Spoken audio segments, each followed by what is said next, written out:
অনেক পথ খুঁজে আমরা গ্রামে ঢোকার পথটা পেয়েছি। সেখানে এটা গ্রাম বা কোনো বসতি কিংবা লোকালয় কিংবা শহর কিছুই জানি না, কিন্তু এখানে থাকেন যারা তারা বারবার বারবার মানে মিথ্যে করে রোমানরা বর্বর বলে চালিয়েছে, মানে বাংলায় আমরা বর্বর বলি না, তারা সেরকম কেউ নয়। যেটা অবাক হতে হয়, যেটা পাহাড়ের খাঁজে খাঁজে বাড়ি, আপনি উপরে উঠে যাচ্ছেন, নিচে নামছেন, দুপাশে বসতি, দোকান। এই দোকানগুলো নাকি বেড়ে গেছে শুধুমাত্র পর্যটকদের কাছে স্মারক বিক্রি করার জন্য। মেমেন্টো, অনেক ধরনের মেমেন্টো আছে। আমরা আবার কেনাকাটার ধার দিয়ে খুব একটা যাই না, তবু অদ্ভুতভাবে পৃথিবীর এক প্রান্ত থেকে আরেক প্রান্ত, অর্থাৎ দক্ষিণ এশিয়ার একটি দেশ থেকে একটা সংস্কৃতি, একটা ধারণা, বসতি সম্পর্কে নিয়ে আমরা ঢুকলাম গিয়ে উত্তর আফ্রিকার মরক্কোর একটা বারবারদের গ্রামে, এবং আমাদের খুব ভালো লেগেছে। তারপর সেই গ্রামটা মোটামুটি ঘুরে আমরা গেছিলাম নদীর উপর দিয়ে, পাথরের উপর দিয়ে পায়ে হেঁটে। আমরা অনেকটা পথ হাঁটার পরে গ্রামের অন্য প্রান্তে আমরা ডেডেস নদীর উপরে একটা সাঁকো খুঁজে পেয়েছিলাম। এই সাঁকো দিয়ে আমরা সাঁকোর উপর দিয়ে এসে গেলাম আমাদের যে শহর থেকে আমরা গ্রামে গেছিলাম সেই শহরে। তারপর আমরা রওনা হব আমাদের রাত্রে থাকার যে গ্রাম, সেই গ্রামের দিকে। মানে সেখানে আমাদের একজনের বাড়িতে আশ্রয় পাওয়ার কথা। আপাতত আমরা এই গ্রামটা দেখি। আমরা ঢুকে গেলাম গ্রামের মধ্যিখানে। গ্রাম না লোকালয় না শহর, কিন্তু বাইরে থেকে একটা পাহাড়ের মতো দেখা গেলেও,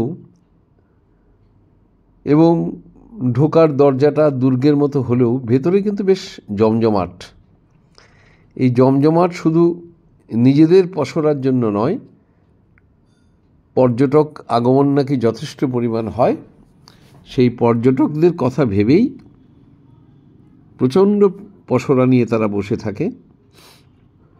আমরা হাঁটছি, আমরা যে প্রান্ত দিয়ে ঢুকেছি বেরোবো অন্য প্রান্ত দিয়ে।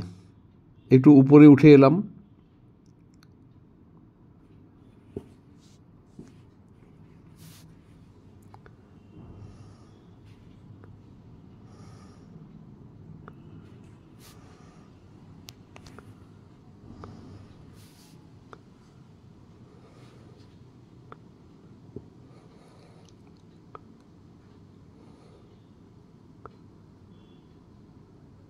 বাঁদিকে পাথরের উপরে পাথর বসিয়ে একটা দেয়াল করা হয়েছে, আর ডান দিকে ওই কাদামাটি দিয়ে করা হয়েছে।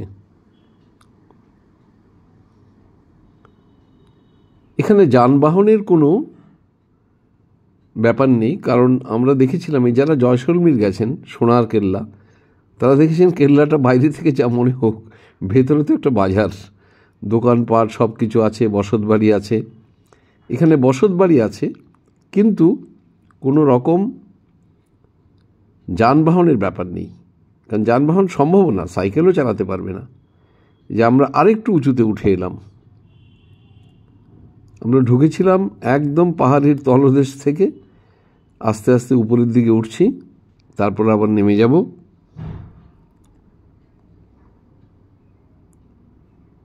এটা অনেকটা প্রাকৃতিক পাঁচিল মনে হয়।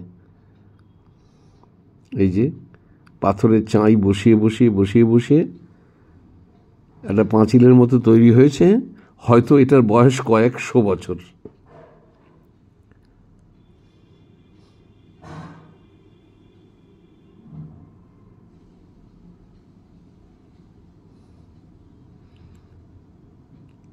আমরা এই লোকালয় বা গ্রামটা বা পাহাড়ের মধ্যে, পাহাড়ের ভেতরে থাকা অঞ্চলটা পুরোপুরি দেখে নিচ্ছি।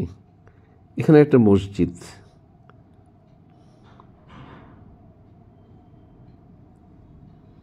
লোকালয় থাকলে মসজিদ থাকবেই।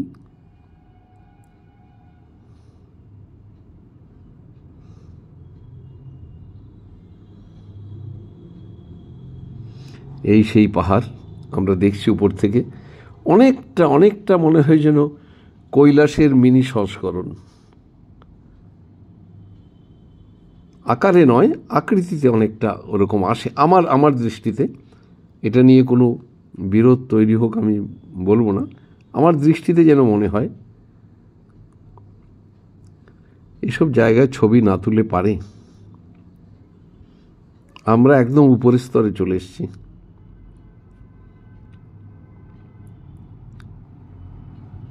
এখানেও দোকানপাট, বিশেষ করে ফটো বিক্রি হচ্ছে। আবার সেই সরু পথ দিয়ে যেতে হবে, গিয়ে আমরা চলে যাব লোকালয় বা গ্রাম বা শহরের অন্য প্রান্তে।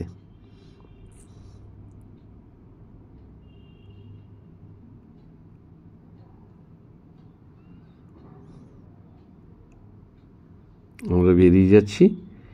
এবার আমরা যে পথ দিয়ে এসেছিলাম সে পথ আমরা ভুলে গেছি, কারণ ও পথ দিয়ে আমরা ফিরব না। আমরা চলে যাব ডেডেস নদীর উপরে একটা সাঁকো আছে, তার উপর দিয়ে আমরা বেরিয়ে যাব। কিন্তু আমাদের গ্রামটা দেখা শেষ হোক আগে। এই যে ওই সেই সাঁকো বা সেতু, আমরা হাঁটছি সেতুর দিকে। আমাদের গাড়ি আমাদের যেখানে নামিয়ে দিয়েছিল, কথাই ছিল যে আমরা গ্রামের অন্য প্রান্ত দিয়ে বেরোবো, তাই গাড়িটা আমাদের সেতুর পেরিয়ে গেলে আমরা গাড়িটা পাবো।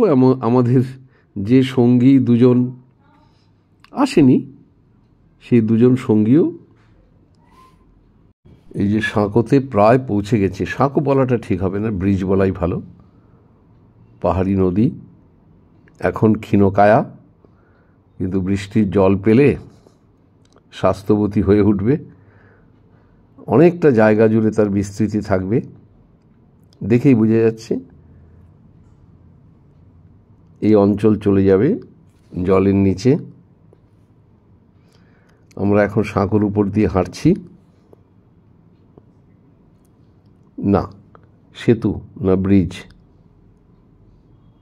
এখানেও যানবাহন চলাচলের কোনো ব্যবস্থা নেই, বা ব্যবস্থা করা হয়নি আর কি। যাবে কোথায় যানবাহন? ওখানে যে গ্রাম, সেই গ্রামে তো ঢুকতে পারবে না।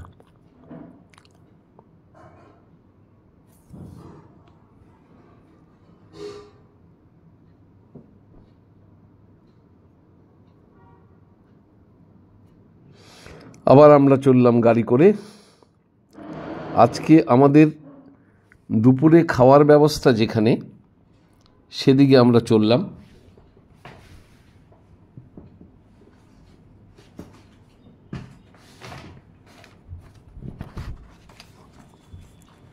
রুক্ষ প্রান্তর, কিন্তু গাছ কিন্তু আছে।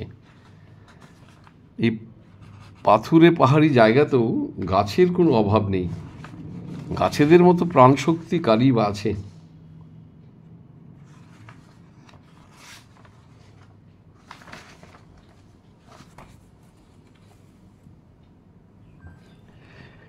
আমরা যাচ্ছি একটা শহরের দিকে, তার নাম হচ্ছে টিনঘির বা তিনঘির, উচ্চারণ ঠিক না বলাই ভালো। আর এইগুলো গুগলেও পাওয়া যায় না। সেখানে আমরা দুপুরের খাওয়া খেয়ে আমরা চলে যাব আরও ভেতরের দিকে। রাত্রিবাস আমাদের একটা গ্রামে, তার নাম স্কইয়া। সেটাও গুগলে খুঁজে পাওয়া যায় না। এই যে মসজিদ, তার চৌকো মিনার,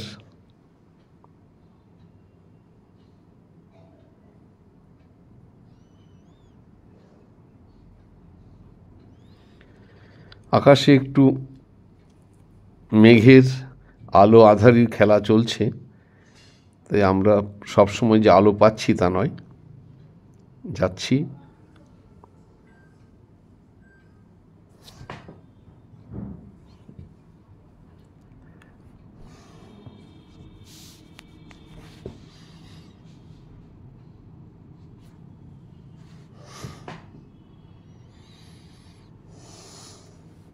আমরা বোধহয় পৌঁছে যাচ্ছি টিনঘির টাউনে।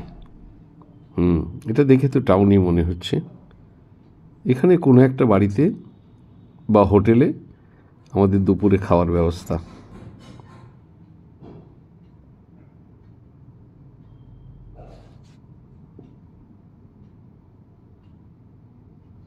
প্রকৃতি কত অদ্ভুত।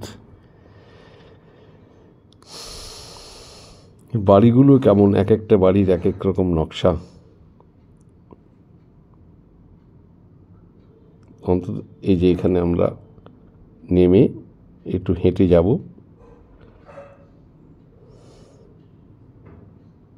কিংবা জানি না, খুঁজে পাওয়া যাচ্ছে না।